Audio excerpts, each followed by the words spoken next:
ताजी बातमी. सत्यजित पाटलांनी आमदारकीच्या काळात शेतकऱ्यांसाठी काय केलं असा सवाल राजू शेट्टींनी केला आहे. राजू शेट्टींनी ठाकरे गटाचे उमेदवार सत्यजित पाटील यांना हा सवाल केलेला आहे.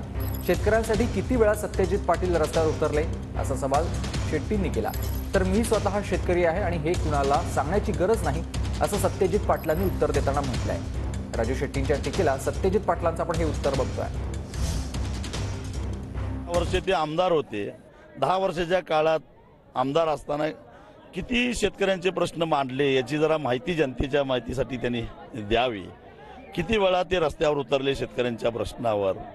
राहिला प्रश्न ते साखर कारखानदार आहेत का नाहीत.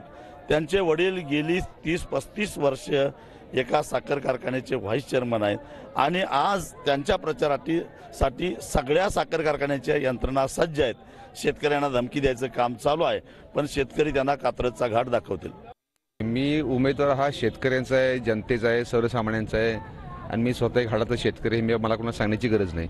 आणि या निवडणुकीचं वातावरण पाहता आज संबंध या 6ही विधानसभा क्षेत्रातला आज शेतकरी असू दे, सर्वसामान्य माणूस असते या ठिकाणी आज ते आम्हाला आमच्या पाठीशी ठामपणे उभा आहे. आम्हाला पूर्णपणे खात्री आहे ते आमच्या सोबत.